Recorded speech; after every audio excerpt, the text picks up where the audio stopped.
COVID-19 virus and prevention. I hope all of you are safe at home and doing well in this global pandemic situation. Here are some points to be said from this coronavirus.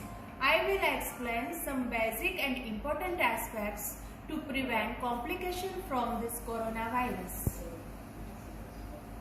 From global literature, only 10 to 20% secondary cases develop after primary cases.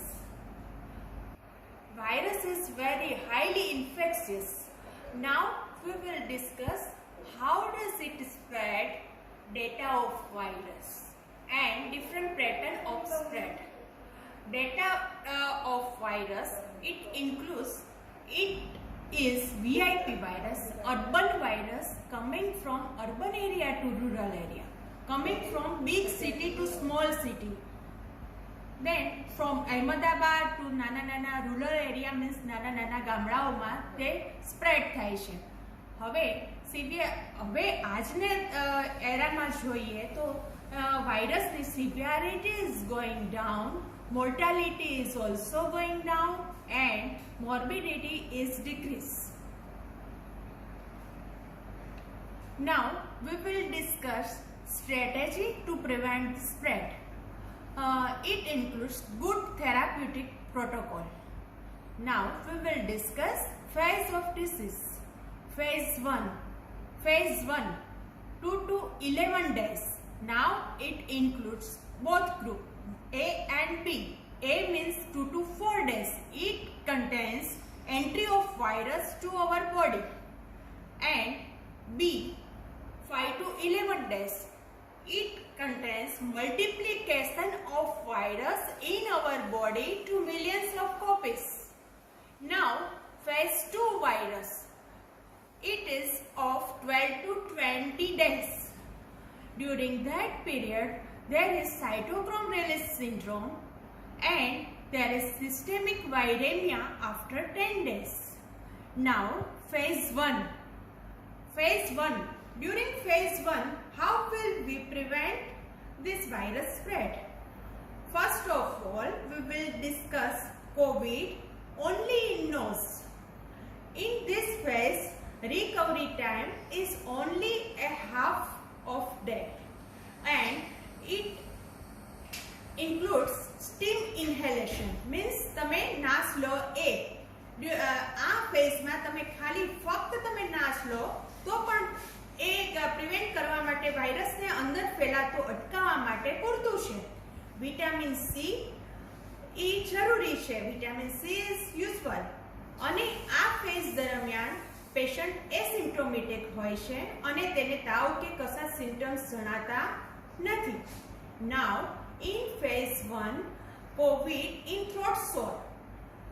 In throat sore means virus આપણા ગળામાં પ્રવેશે છે.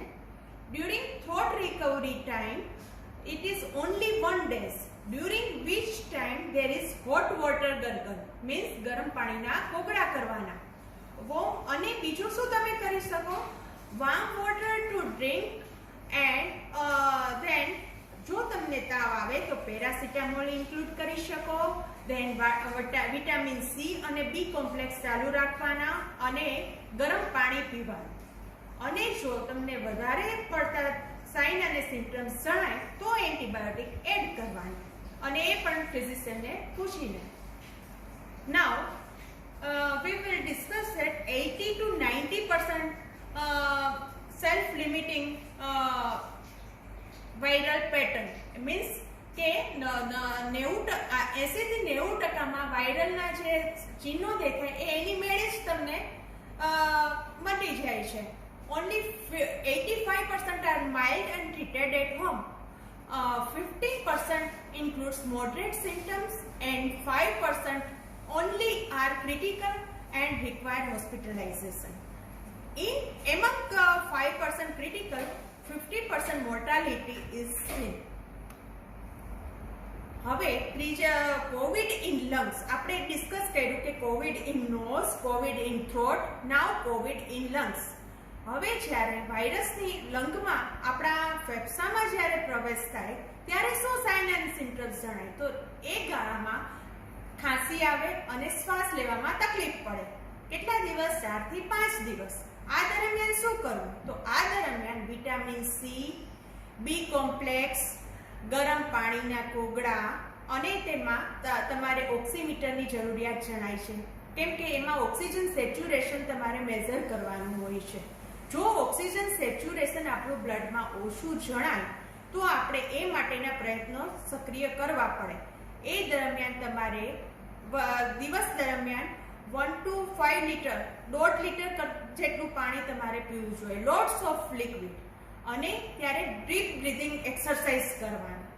અને કઈ કઈ medicine લેવાની કે જે આઇસોલેશનમાં વપરાય છે? Vitamin C.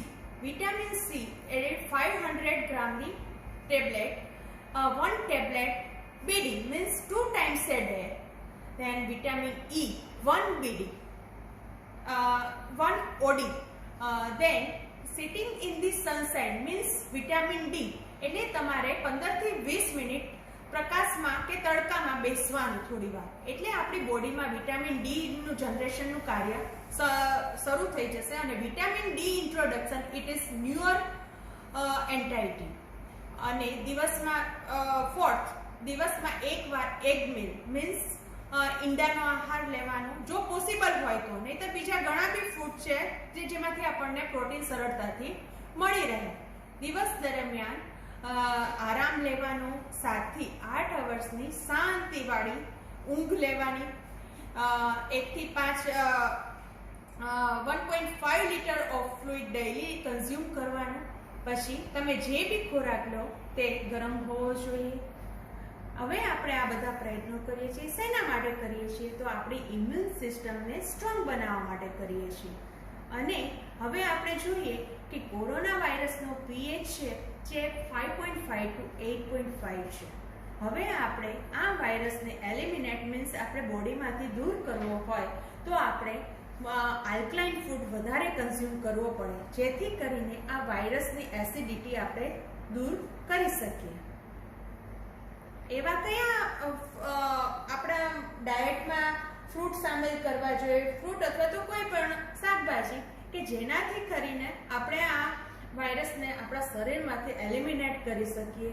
તો એ છે બનાના, કેળું, પછી green lemon, yellow lemon means લીંબુ, ગાર્લિક, મેંગો, પાઇનેપલ, ઓરેન્જ જેવા વિટામિન સી ધરાવતા ખાટા ફળો. વિટામિન એ પણ એમાંથી મળી રહે છે, જે આપણે ડાયટમાં ઇન્ક્લુડ કરવા જોઈએ, જેનાથી આપણી ઇમ્યુન સિસ્ટમ બી મજબૂત રહેશે. અને વાયરસથી જે એસિડિટી છે એનાથી આપણે આલ્કલાઇન લેવલ ક્રિએટ કરીને એસિડિક વાયરસને આપણે બોડીમાંથી ઇલિમિનેટ કરી શકીએ.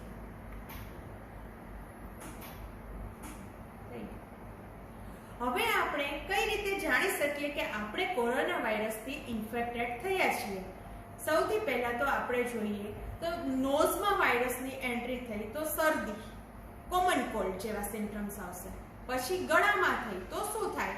ઇચી થ્રોટ, ડ્રાય થ્રોટ, ડ્રાય કફ, સૂકી ઉધરસ આવશે. પછી આપણને હાઈ ટેમ્પરેચર એટલે કે તાવ આવવો, શોર્ટનેસ ઓફ બ્રેથ મીન્સ શ્વાસ લેવામાં તકલીફ પડવી, વીકનેસ. હવે આ વાયરસથી એક્સ્ટ્રીમ વીકનેસ આવે છે. જ્યારે તમને જો વધારે પડતી વીકનેસ જણાય તો તમારે કોવિડ માટે વિચારવું જ રહ્યું. પછી ક્રાઇસિસ ઓફ મેન્ટલ ડિસ્ટર્બન્સ, મગજ થોડું આપણું કન્ફ્યુઝ થઈ જાય અને સ્લાઇટલી ડિપ્રેસ થાય. લોસ ઓફ સ્મેલ અને ટેસ્ટ મીન્સ આપણને ખાવાના ટેસ્ટમાં અમુક ટેસ્ટ જે છે તે આપણા જતા રહે છે. અને જે આપણને જે સ્મેલ, અમુક વાસ કહીએ છીએ એ આવ્યો એ અલ્ટર્ડ થઈ જાય છે, જેની જે આવવી જોઈએ એના કરતાં જુદા જ પ્રકારની આપણને એમાંથી સ્મેલ આવે છે. હવે આ ફેઝ દરમિયાન હંમેશા હું તો મારી એડવાઇસ છે કે lemon with warm water eliminate the virus at the beginning before reaching to the lung. For more updates, stay continue with us, stay home, stay safe. In our next lecture, we will discuss how virus enter the body and it creates illness. Once inside the body, virus uses a spike-like protein to bind with a receptor called angiotensin converting enzyme 2 ACE2 found in respiratory cells, entering it and replicating to spread the infection within. Means આપણી respiratory system માં virus enter થાય છે અને ત્યાં replicate means any billions of copy ત્યાં create થાય છે. Timeline line of disease is the fever is the first symptoms means તાવ સૌથી પહેલા. And also we will discuss about once inside the body virus first enter in the respiratory tract, then it also infect gastrointestinal tract, and also virus might enter the bloodstream also, and it causes sepsis and multiple organ failure and secondary infection and leading it to death. Bas.